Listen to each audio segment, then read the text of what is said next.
What if the most powerful system in human history doesn't survive through fear, but through something far quieter, your decision not to care? That question completely reshapes how we look at 1984.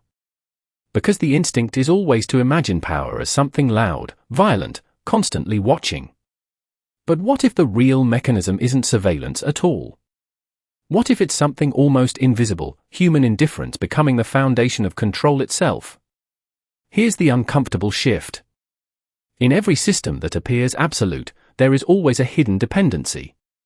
Not on strength. Not even on obedience. But on a psychological condition, the moment people stop translating discomfort into action. The moment awareness no longer produces resistance. That is where the system stabilizes. Not when it becomes stronger, but when opposition becomes irrelevant. And that leads to a disturbing insight. In Orwell's world, Big Brother is not just a figure of authority. He is a symbol of assumed inevitability. A presence that no longer needs to prove itself, because the population has already normalized it. The real character entity here is not Winston Smith or the party. It is the collective observer who no longer reacts. The silent majority who sees contradiction but lets it pass. That is the hidden engine. But here's the contradiction most people miss. We tend to believe oppression collapses under awareness. That if people knew more, they would resist more. Yet history, and psychology, suggest something more unsettling. Awareness without emotional activation becomes passive observation. And passive observation slowly mutates into acceptance. Not because people agree, but because they disengage. This is where the real memory fragment forms, a society where warning signs are visible everywhere, yet emotionally invisible at the same time. Not hidden. Not censored. Just ignored. So ask yourself, if control does not require force, only normalization, then what actually breaks the system? Because here's the escalation that changes everything. The most dangerous stage of any societal structure is not when people are oppressed. It is when oppression becomes background noise. When injustice stops feeling like an event and starts feeling like environment. At that point, resistance doesn't get crushed, it simply never forms. And this is where the consequence becomes global in scale. A system built on apathy doesn't collapse dramatically. It dissolves quietly. Freedom doesn't disappear in a single moment of loss, it fades through millions of small decisions to not react, not engage, not question. And by the time people notice, the absence feels normal. But that raises a deeper mystery. If indifference is enough to sustain control, then what does resistance even look like in such a system? Is it protest, speech, rebellion, or something far more subtle that modern societies have already forgotten how to recognize? Because if the real enemy in 1984 is not Big Brother, but the human tendency to stop caring, then the question shifts completely. What kind of awareness is strong enough to survive in a world designed to be ignored? The deeper question is not whether systems of control exist, but why entire populations learn to live beside them without ever naming them as control. To understand that, we have to return to the hidden psychological layer inside 1984, where power is no longer maintained through direct force, but through something more unstable, emotional adaptation. Not obedience. Not fear. Adaptation. Because here is the shift most interpretations miss. Control systems do not require constant pressure when they achieve what can be called invisible normalization. The moment abnormal conditions begin to feel ordinary, the system stops needing to justify itself. And at that exact point, resistance becomes cognitively expensive. People do not stop resisting because they are defeated, they stop because they no longer recognize the need to resist. So the question becomes, what changes inside the mind first? The answer lies in a slow reversal of perception. At first, individuals notice contradiction. Then they rationalize it. Then they classify it as just how things are. And finally, they stop translating perception into emotional urgency. That final stage is the true engine of apathy. And this is where the core conflict deepens. Because Winston Smith represents not just rebellion, but cognitive friction, the inability to accept normalization as truth. But the system around him does not need to crush that friction immediately. It only needs to ensure that friction remains isolated. That awareness never becomes collective. Here emerges a critical memory fragment, the image of truth existing fully visible, yet socially inactive. Not hidden. Not erased. Just emotionally disconnected from action. And that leads to a contradiction that defines the entire system. If truth is visible, why does it not trigger response? The answer is uncomfortable. Visibility does not guarantee significance. In fact, oversaturation of information can weaken emotional response until awareness becomes passive consumption. The more people see, the less they feel responsible for what they see. This is where the scale shift happens. A single individual noticing injustice is insignificant. But millions noticing and still doing nothing creates a structural condition more powerful than enforcement itself. It transforms apathy into infrastructure. Not as absence of action, but as the architecture of stability. And once that architecture forms, even symbolic figures like Big Brother are no longer required as active enforcers. They become reference points. Cultural constants. Psychological placeholders that confirm the system already assumed. The consequence is subtle but irreversible. Freedom does not disappear through removal. It disappears through dilution. Each ignored contradiction reduces the emotional resolution threshold of society.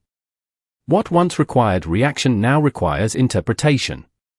What once required resistance now requires commentary. And commentary is where action goes to dissolve. So the revelation emerging here is not about tyranny becoming stronger, but about attention becoming weaker. Not externally weakened, but internally redistributed until nothing holds enough weight to demand change. Which brings us to a deeper mystery. If awareness can exist without consequence, and truth can exist without reaction, then what exactly defines a free society? Is freedom measured by access to truth, or by the willingness to act when truth becomes uncomfortable? And if that willingness can fade without anyone noticing the moment it disappears, then how would a society ever know it has already crossed the line into irreversible apathy?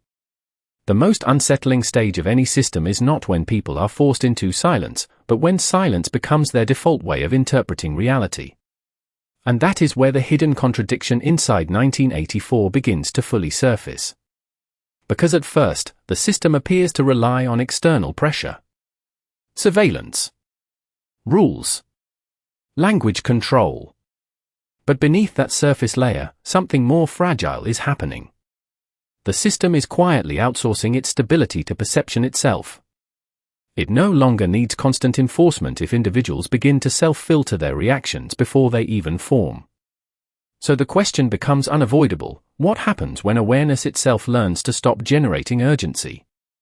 The deeper context reveals a shift that is almost invisible in real time. People do not stop recognizing contradictions.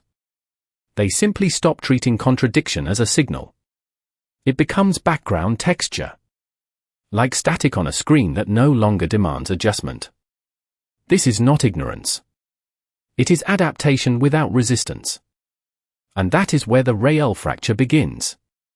Because once contradiction is no longer processed as meaningful, the boundary between truth and environment dissolves. A memory fragment emerges here, the image of a warning sign that remains fully visible, yet gradually becomes part of the scenery until no one can recall the moment it stopped feeling like a warning at all. But here comes the contradiction that destabilizes everything.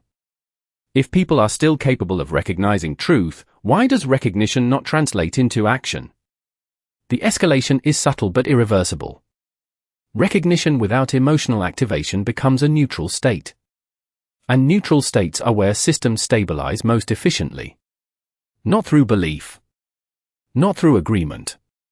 But through cognitive exhaustion. At this stage, even figures like Winston Smith are no longer purely symbols of rebellion. They become symbols of friction that fails to scale. Individual resistance exists, but it does not propagate. It burns internally, never becoming structurally contagious. That failure to spread is more important than the resistance itself. And here is the escalation that reframes everything. A system does not need to eliminate opposition if opposition remains isolated. Isolation turns resistance into noise. Noise does not threaten structure. It simply gets absorbed into it. This produces a second memory fragment, a room filled with voices speaking truth, but none of them aligned long enough to form impact. Truth becomes fragmented awareness instead of collective force. So the consequence is no longer theoretical. It becomes structural across society. The more individuals understand, the more fragmented understanding becomes. And fragmentation creates the illusion of awareness while preventing coordinated response. Which leads to a deeper revelation forming beneath the surface. Control does not depend on what people believe. It depends on whether belief can still organize behavior. When belief loses its ability to organize action, it becomes harmless, even when it is accurate. And that shifts the entire framework of power inside 1984. Because now, the question is not how systems maintain control through force or fear.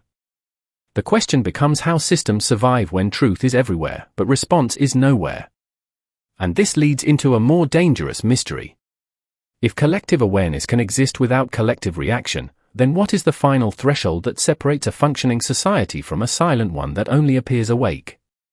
And more importantly, if that threshold has already been crossed without recognition, then what would awakening even look like anymore? At this point, a deeper question emerges beneath everything that has been explored so far. If awareness can persist, if contradiction can be seen, if truth can circulate freely without producing change, then what exactly is missing in the human response itself? The revelation begins with a shift in definition. In 1984, control is not sustained by surveillance alone, nor by fear alone.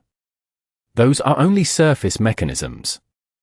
The real structure is something more subtle, the transformation of emotional signal into cognitive noise. What was once a trigger for action becomes just another input to be processed and dismissed. This is not enforced silence. This is internalized irrelevance. And here is the critical breakthrough. Power does not need to remove truth from society. It only needs to change what truth feels like inside the human nervous system. When truth stops producing urgency, it stops producing resistance.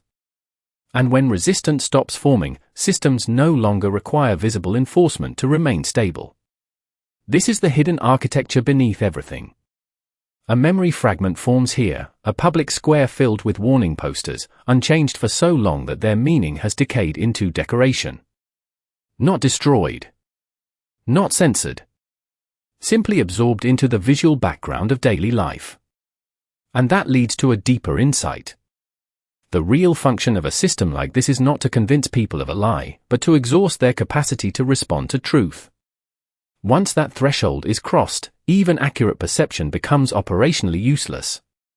People still see. People still understand. But understanding no longer converts into movement. This is where the role of collective indifference becomes fully revealed. It is not absence. It is not ignorance. It is a stabilized psychological state where recognition and action are permanently decoupled. That decoupling is the true mechanism of control. And this produces a consequence that scales far beyond individual behavior. When action is separated from awareness at scale, societies enter a condition where change becomes statistically improbable. Not impossible through force, but unlikely through inertia. The system no longer needs to suppress opposition. It only needs to ensure that opposition remains non-aggregating, never synchronizing long enough to matter. Even figures like Winston Smith function within this structure not as failures of the system, but as confirmations of its boundaries. Isolated clarity without collective amplification becomes self-contained friction. It burns, but it does not spread. And anything that does not spread cannot restructure reality. Now the scale shift becomes unavoidable.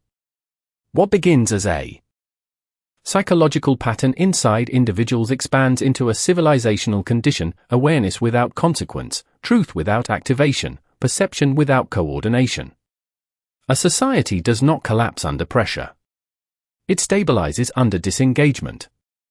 And that is the point where the original assumption must be reconsidered entirely. Because if control is no longer about restricting knowledge, but about neutralizing response, then the question is no longer about what people know.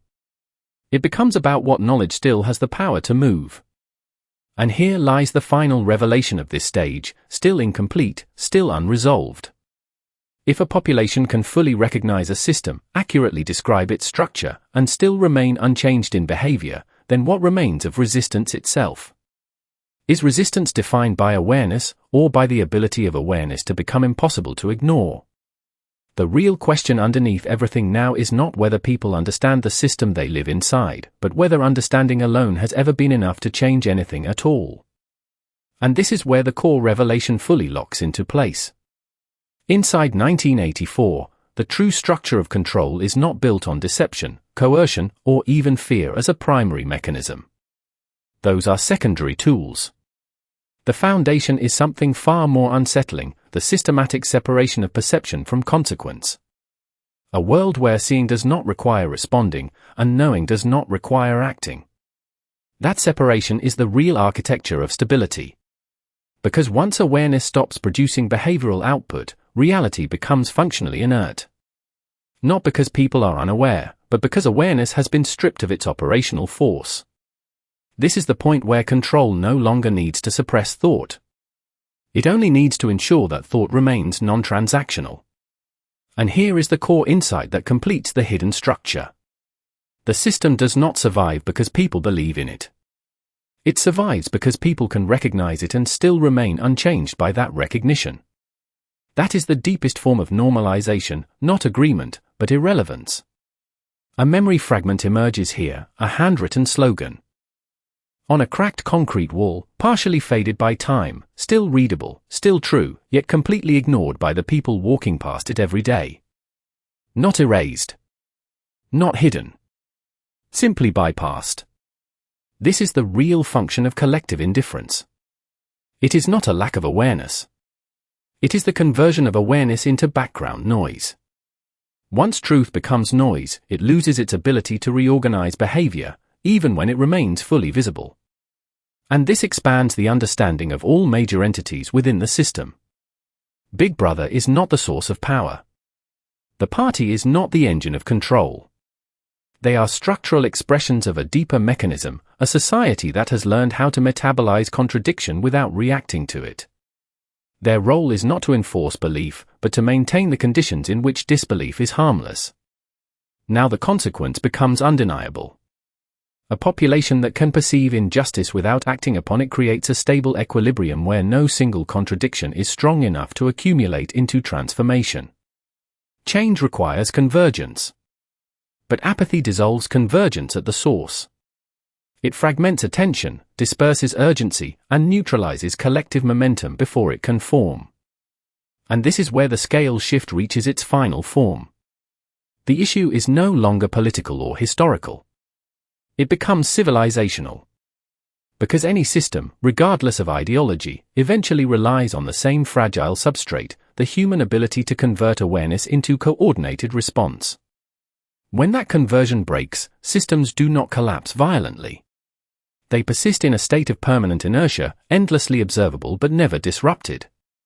Even Winston Smith, within this structure, is not simply a symbol of resistance. He is a demonstration of limitation. Proof that isolated clarity cannot override distributed indifference. His role, his influence, and his contradiction all point toward the same legacy: awareness alone cannot scale itself into power. And that leads to the final philosophical implication emerging here. If recognition of truth does not guarantee transformation, then what defines the boundary between a society that is merely informed and one that is genuinely awake? Because if that boundary no longer depends on knowledge, but on something deeper that has already begun to erode, then the consequences of that erosion are no longer theoretical, they are structural, ongoing, and possibly irreversible. The consequence of this entire system is not immediate collapse, and that is what makes it so difficult to recognize. It is a slow transformation of what it means to be socially and psychologically present inside a world like 1984. Because once awareness is separated from action, something subtle begins to accumulate over time. Not resistance. Not rebellion. but a kind of internal exhaustion where perception itself loses motivational weight. People continue to observe, continue to understand, but the cost of responding begins to feel disproportionate to the emotional return. And slowly, the default state becomes non-engagement. This is the real consequence, not ignorance, but emotional fatigue of recognition. And from that fatigue, the system evolves without needing to evolve itself. It does not require stronger enforcement. It requires less and less friction between what is known and what is tolerated. Over time, tolerance becomes structure. Structure becomes normality. And normality becomes invisible. A memory fragment surfaces here, a room filled with radios broadcasting identical messages, not because listeners are forced to stay, but because no one remembers to turn them off. The sound is present. The content is known. Yet nothing interrupts the continuation of daily life. This is where legacy begins to form.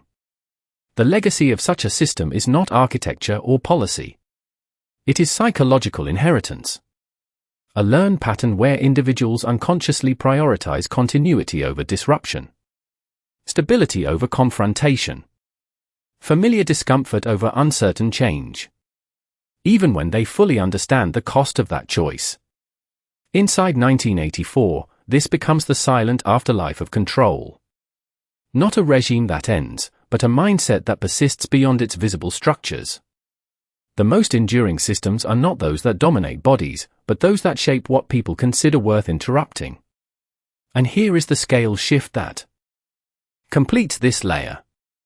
What begins as a political condition becomes a cognitive template passed between generations. A way of interpreting discomfort as something to endure rather than something to resolve. The system no longer needs to exist in its original form because its logic has been internalized at the level of perception itself. This creates a paradoxical inheritance. Even after visible control weakens, the behavioral reflex remains. Not because it is enforced, but because it has become the path of least resistance in thought.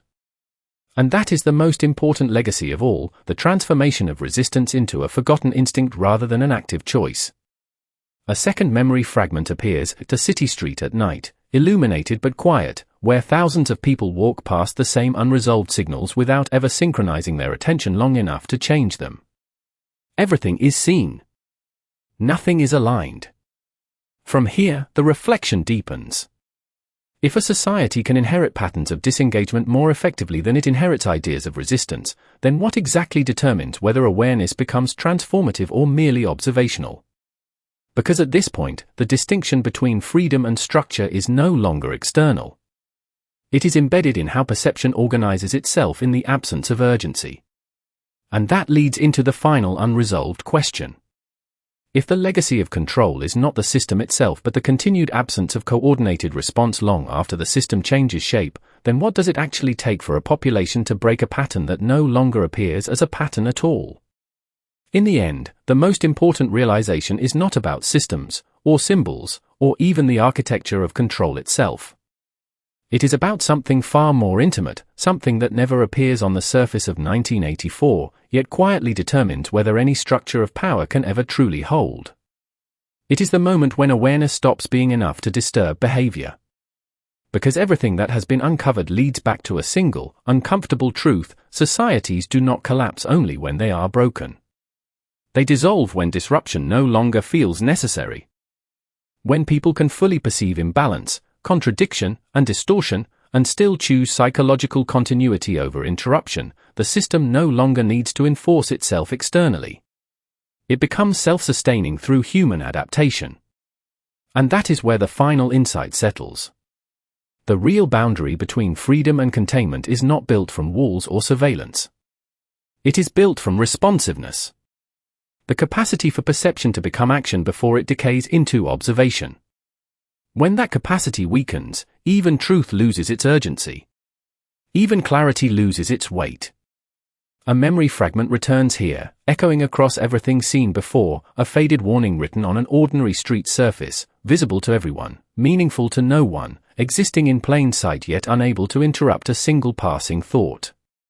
That image is not about censorship. It is about perception without consequence. And this is the final legacy embedded within this world.